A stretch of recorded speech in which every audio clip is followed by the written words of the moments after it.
Aku selalu percaya, keheningan bisa lebih tajam daripada amarah.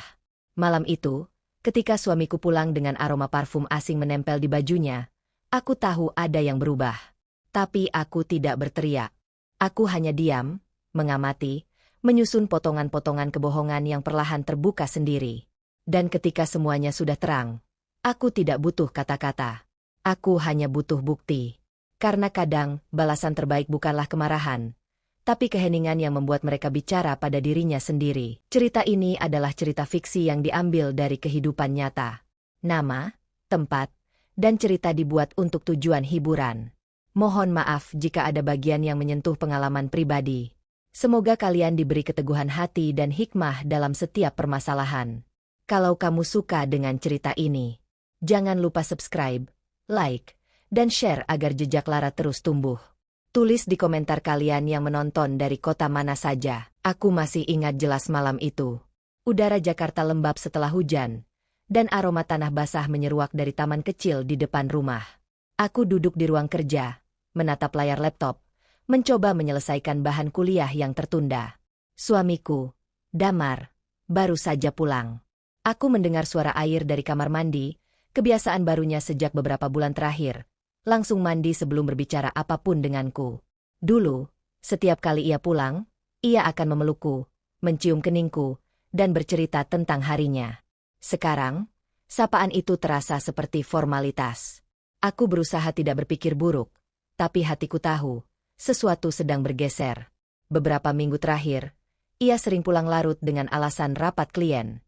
Ponselnya tak pernah lepas dari tangan. Bahkan saat makan malam, layar ponselnya selalu menghadap ke bawah. Aku mencoba percaya.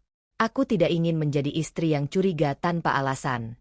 Tapi malam itu, ketika ponselnya berbunyi pelan dan menyala di dalam tasnya, rasa penasaran itu tumbuh seperti duri kecil di dada. Aku tidak berniat memeriksanya, tapi layar yang menyala sempat menampilkan pesan singkat. Aku rindu kamu. Aku terpaku. Jantungku berdetak cepat, tapi anehnya, aku tidak marah. Yang kurasakan justru hampa. Aku kembali duduk, mencoba menenangkan diri. Mungkin aku salah lihat. Mungkin itu hanya candaan. Tapi dalam hati kecilku, aku tahu, ini awal dari sesuatu yang lebih besar. Hari-hari berikutnya berjalan seperti biasa, setidaknya di mata orang lain. Tapi aku mulai memperhatikan hal-hal kecil yang dulu kupikir sepele. Kemeja Damar yang beraroma parfum berbeda. Resi pembayaran restoran yang tidak pernah kami kunjungi bersama. Dan cara dia menatap layar ponselnya, tersenyum kecil sebelum cepat-cepat menguncinya. Suatu malam, saat ia tertidur, aku melihat notifikasi muncul di ponselnya. Kamu pulang jam berapa? Aku sudah pesan tempat biasa. Tempat biasa? Kata-kata itu menamparku. Ada kebiasaan yang aku bahkan tidak tahu. Aku menatap wajahnya yang tertidur di sebelahku. Tampak damai, seperti pria yang tak punya dosa. Aku menghela napas panjang. Aku tidak menangis. Aku hanya merasa kehilangan sesuatu yang tak bisa kujelaskan. Mungkin rasa hormatku padanya. Pagi harinya, aku menatap cermin kamar mandi. Wajahku tampak lebih tua dari kemarin. Tapi di balik lingkar mata itu, ada tekad yang mulai tumbuh. Aku tidak akan membuat keributan. Aku tidak akan menjadi wanita yang berteriak histeris. Aku akan mencari tahu. Dengan caraku sendiri.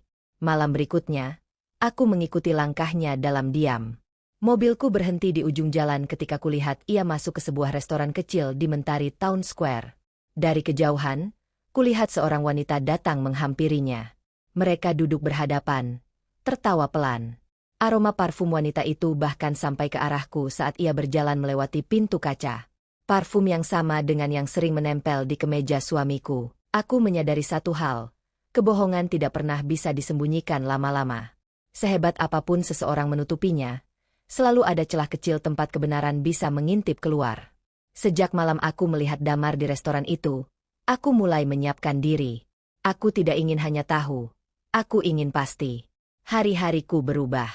Aku tetap menjalankan rutinitas seperti biasa, mengajar, memasak, tersenyum pada tetangga, tapi di dalam kepalaku, setiap langkah adalah perhitungan. Aku membeli perekam suara kecil dan meletakkannya di mobil Damar, di bawah jok penumpang. Aku tahu, Aku sudah melewati batas sebagai istri yang percaya, tapi aku tidak lagi punya alasan untuk pura-pura buta. 3 hari kemudian, aku mendengarkan rekaman itu di ruang kerja. Suara mesin mobil terdengar samar, lalu disusul tawa perempuan. "Kamu nggak takut istrimu tahu?" Suara itu bertanya ringan. "Aku bisa atur semuanya," jawab Damar dengan nada yakin. Dan di detik itu juga, aku tahu, semua yang kupikir masih bisa diselamatkan sudah benar-benar hancur. Aku tidak menangis. Aku hanya menatap meja kayu di depanku, menelusuri serat-seratnya dengan ujung jari. Ada sesuatu yang sunyi tapi kuat tumbuh di dalam diriku. Sebuah keyakinan. Aku tidak akan membalas dengan kata-kata. Aku akan membalas dengan kebenaran. Malam itu aku menyalin file rekaman itu ke flash disk, bersama foto-foto dari kamera CCTV rumah yang menunjukkan Damar sering pulang lewat tengah malam. Keesokan harinya, aku tersenyum padanya seperti biasa, bahkan menyiapkan sarapan kesukaannya. Ia menatapku heran, mungkin merasa bersalah. Aku biarkan saja. Karena diamku kini punya makna. Aku mulai memainkan peranku. Tidak ada yang lebih membingungkan bagi seorang pembohong daripada dihadapkan pada keheningan. Aku tetap menjalani hari-hari seperti biasa, seolah tak ada yang salah. Tapi di setiap tatapan, aku menyimpan observasi. Damar semakin gelisah. Ia mulai lebih sering menatapku diam-diam, seperti menunggu aku meledak. Tapi aku tidak memberinya itu. Aku tetap lembut, tetap tenang. Aku tahu ia menyiapkan pembelaan, dan aku tidak ingin memberinya kesempatan untuk menggunakannya. Aku mulai mengatur jarak dengan cara yang nyaris tak terlihat. Lebih banyak waktu di kampus, lebih sedikit berbicara saat di rumah, tapi selalu memastikan meja makan tetap rapi, bajunya tetap disetrika. Aku ingin ia merasa aman, agar lengah. Suatu malam, aku sengaja meminta izin datang ke acara reuni kampus, padahal sebenarnya aku menyiapkan sesuatu yang lebih besar. Aku menemui seorang teman lama, seorang pengacara, dan menyerahkan flash disk itu.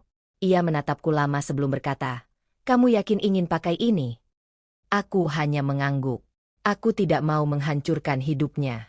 Aku hanya mau dia tahu. Aku tahu segalanya. Beberapa hari kemudian, firma tempat Damar bekerja mengadakan gathering keluarga besar.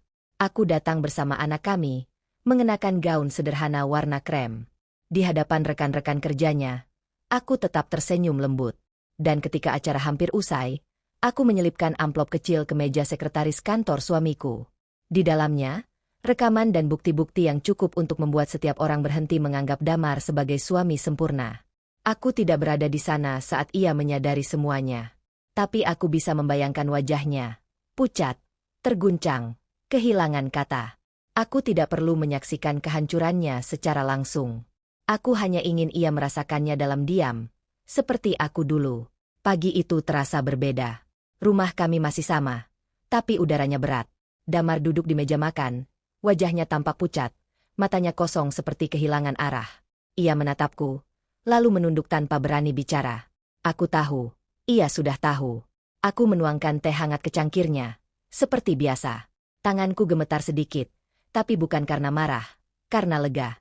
Semua yang kusimpan berbulan-bulan akhirnya sampai pada tujuannya. Suasana di meja itu sunyi. Hanya suara sendok yang beradu dengan piring. Ia mencoba membuka mulut, tapi aku lebih dulu berbicara, dengan nada datar tapi jelas. Kalau kamu mau menjelaskan, tidak perlu. Aku sudah tahu semuanya. Ia terdiam. Tidak ada bantahan. Tidak ada drama. Hanya keheningan yang menggantung di antara kami. Aku memandang matanya sebentar. Mata yang dulu penuh cinta, kini hanya memantulkan rasa takut. Aku berdiri perlahan, meninggalkan meja itu. Suara langkah kakiku di lantai terasa seperti gema terakhir dari sesuatu yang dulu disebut rumah. Aku tidak menengok lagi ke belakang. Aku sudah terlalu lelah mencintai seseorang yang bahkan tidak menghargai keberadaanku. Sebelum keluar rumah, aku meninggalkan satu catatan di meja. Aku tidak butuh permintaan maaf. Aku hanya butuh kejujuran, dan kamu bahkan tidak sanggup memberikannya. Hari itu aku tidak menangis. Tidak ada air mata. Hanya perasaan ringan yang belum pernah kurasakan selama ini. Aku tahu, keheninganku adalah vonis paling keras yang bisa ia terima. Ia akan hidup bersama rasa bersalah itu. Setiap hari, setiap pagi, setiap kali melihat kursi kosong di sebelahnya. Beberapa bulan telah berlalu sejak hari itu. Aku pindah ke kota lain, mulai bekerja di universitas kecil di tepi laut. Hidupku pelan-pelan menemukan ritmenya kembali. Setiap pagi aku berjalan di tepi pantai, membiarkan angin membawa pergi sisa-sisa masa lalu yang masih tersisa di pikiranku. Aku tidak pernah mencoba mencari tahu bagaimana keadaan Damar sekarang. Tapi sesekali, kabar tentangnya sampai juga lewat teman-teman lama. Ia keluar dari kantornya, reputasinya hancur, dan wanita yang bersamanya pergi meninggalkannya tak lama kemudian. Aku tidak merasa bahagia mendengarnya. Aku hanya merasa selesai. Ada ketenangan dalam menerima kenyataan bahwa aku sudah melalui badai dan tetap bisa berdiri. Aku tidak menang karena membuatnya menderita. Aku menang karena tidak lagi membiarkan diriku terjebak di dalam lingkaran luka itu. Malam-malamku kini sunyi tapi damai. Kadang aku menatap langit dan tersenyum, menyadari betapa kuatnya aku bertahan. Aku pernah hancur, tapi aku juga belajar. Ada saatnya diam bukan tanda kalah, melainkan bentuk tertinggi dari kemenangan. Dan jika suatu hari aku bertemu seseorang yang baru, aku tidak akan membawa amarah lama bersamaku. Aku hanya akan membawa pelajaran, bahwa cinta sejati tidak butuh pembuktian lewat pengkhianatan, tapi lewat kejujuran yang sederhana.